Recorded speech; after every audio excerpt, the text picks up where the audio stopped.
Alright, students. So today, in fact, we are going to be talking about economic activities. And when you listen to the phrase economic activities, we must take into consideration it revolves around earning money, which is in fact the currency of the day. Alright. Economic activities can be subcategorized, or I should say categorized into five major groups. For CSEC, you are expected in the first three, which is primary, secondary, and tertiary. For KEEP, which is advanced proficiency examination, you are expected to learn all five, inclusive of the additional two, which is quaternary and quinary. All right, so there are five types or categories of economic activities: primary economic activities, secondary economic activities, tertiary, quaternary, as well as quinary economic activities. Let us begin quickly.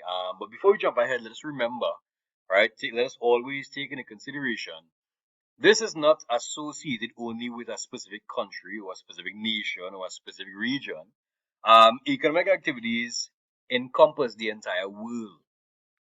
However, they occur at varied rates and they are actually very significant depending upon the location. Each country would have a different degree, right, to which these economic activities are actually executed. Now, before we jump ahead, I want you to bear in mind something which is very important. Economic activities with the developed world, all right, or countries which are developing, they tend to expand a little more in activities which is higher along the level. They tend to more deviate from primary and even secondary in some countries, as a matter of fact. And they tend to diversify more into tertiary as well as quaternary economic activities. So I'll talk about that a little bit later on. All right, let's begin quickly. Now, primary economic activities are associated mainly, it encompasses, right, or these activities encompass rather, the direct use, the direct exploitation, the extraction of resources, which we normally term as raw materials, right, in any given nation, any given environment, mainly for the acquisition of money, or even on a larger perspective, we are talking about revenue on a national level. All right. These economic activities are actually very fundamental, very, very basic. Okay. If you look carefully in the particular screen here, we can see how basic it is, where extraction of resources, extraction of these raw materials, for example, in the image we are referring to quarrying, mining, and even excavation, right? These three can in fact be encompassed by this very image on the screen, where aggregate, right, from this particular pit is in fact extracted, which can be used for industrial development, which can be used for infrastructural development. Obviously, the proceeds to which or the derivatives can be simply sold, right?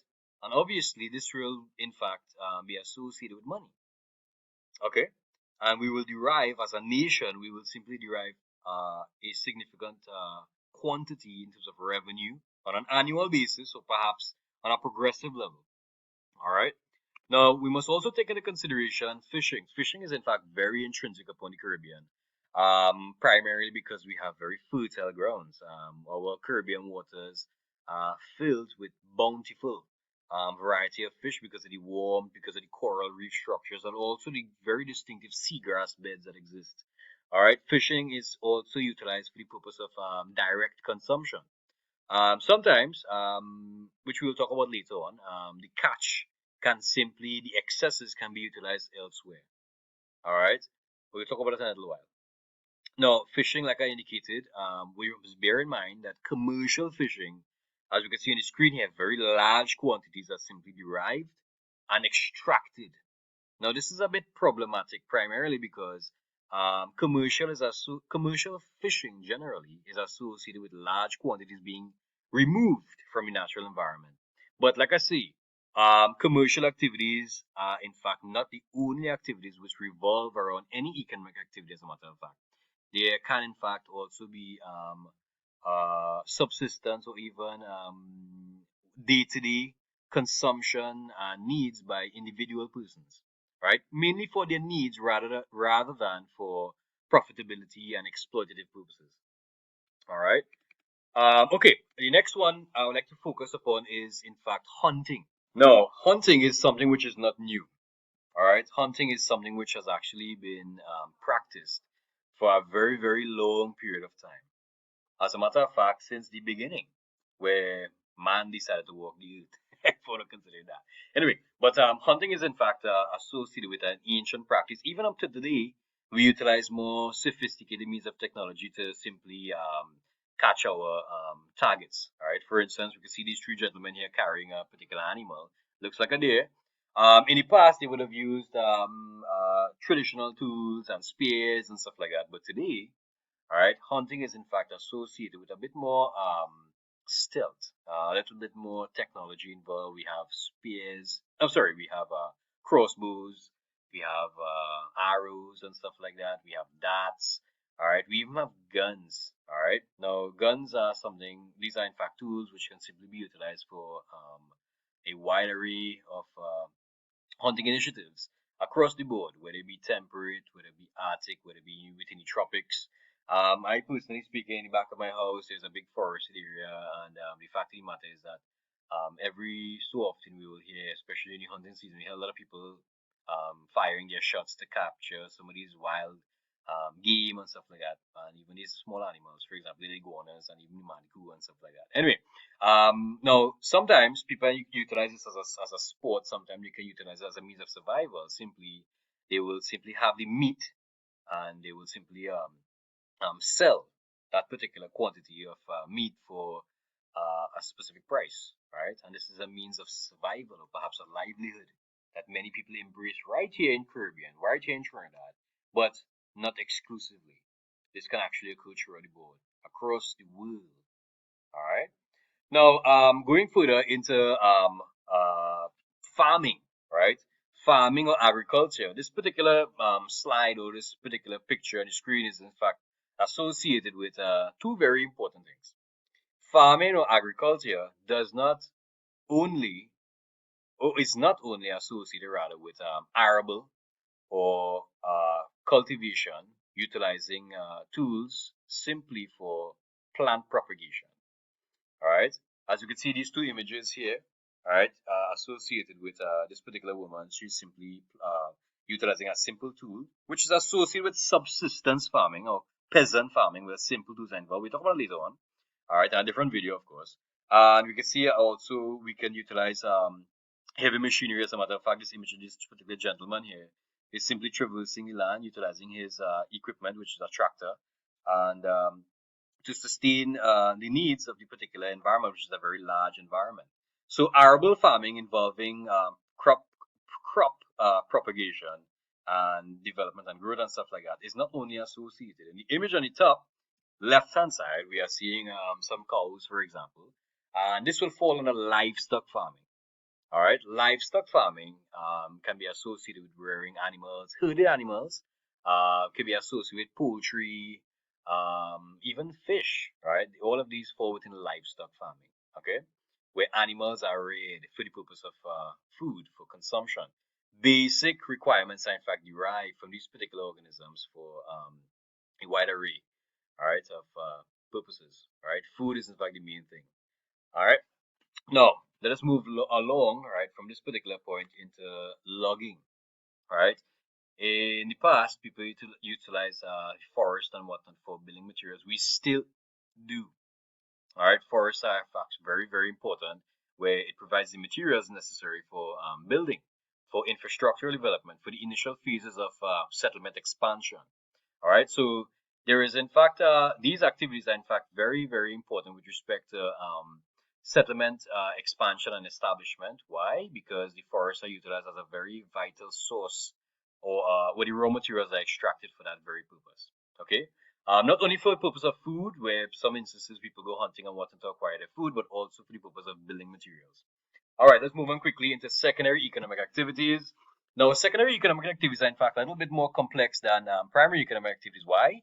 Because this is associated with the direct or the indirect use of raw materials or resources, which may undergo processing phases, packaging phases, refining phases, or even manufacturing phases. Anything which is associated with industrial activities where processing and manufacturing is involved, this is specifically referring to secondary economic activities where sometimes even a totally new product can be created. All right. For example, the agro processing industry is associated with creating sometimes a new product right? For example, juices and whatnot are extracted and perhaps a bit somewhat refined and whatnot from the original extracts, as you can see on the screen here.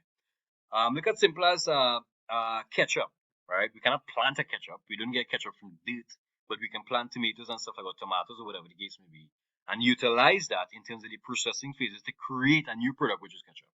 All right. We also have, apart from the food industry, we also have the cement industry, all right, which is associated with construction. And we can see on the screen here, there's a little trowel with some cement. Where do we get this from? From the aggregates. We also get it from limestone, from sand, from gypsum. All of these together, and they are actually processed, undergo a refining phase to actually create this powdery cement, which is important for infrastructural development. As you can see in the insert here, we also have little cement packages and whatnot associated. So packaging is a very, very important thing. All right. We also have the iron and steel industry. All right. Sorry, not the iron and steel. This is actually associated with the oil and gas industry, as a matter of fact.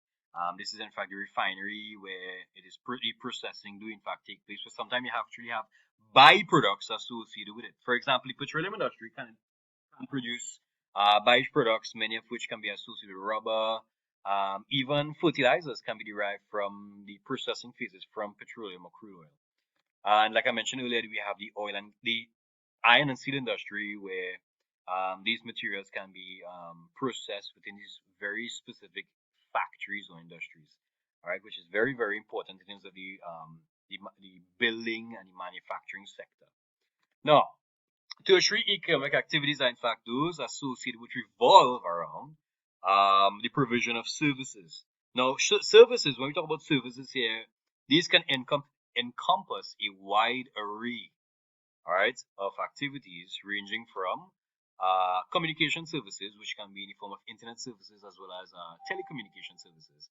All right, where people can simply speak to each other, converse with each other, even despite the fact that they are in a very distant location. We also have healthcare services, which is very, very important in terms of the maintaining the health of the population in any given area. Very important. We also have the protective services, by the way, this Gary. All right. We also have the transportation services. For example, many people take the bus and the ferries and the boats and whatnot to traverse from one point to another for work, for recreation, for businesses, and you name it. Even if you purchase an item online, it can either be done so through air freight, which is hence the reason why you have a plane involved. We also have ships, which can simply be associated with sea freight delivery as well.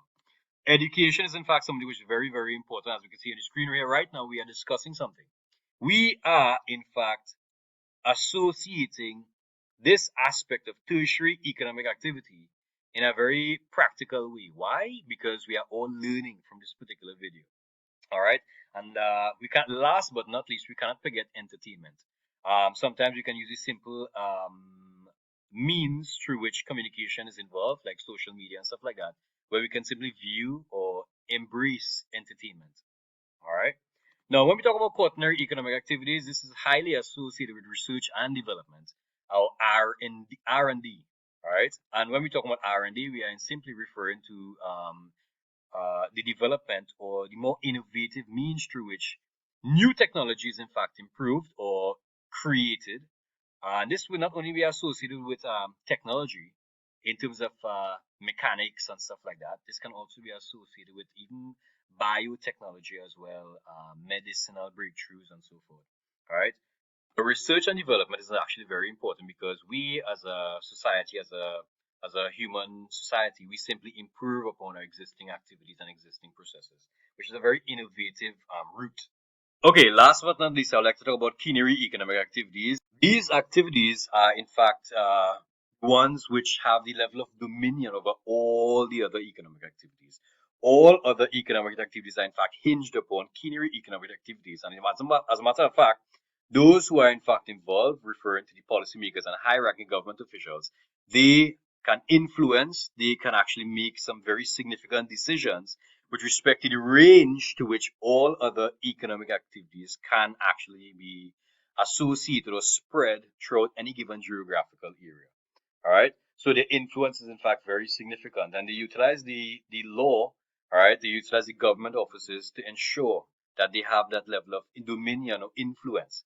Right? For example, in Trinidad, we have parliament, where all national decision making is facilitated, referring to any activity.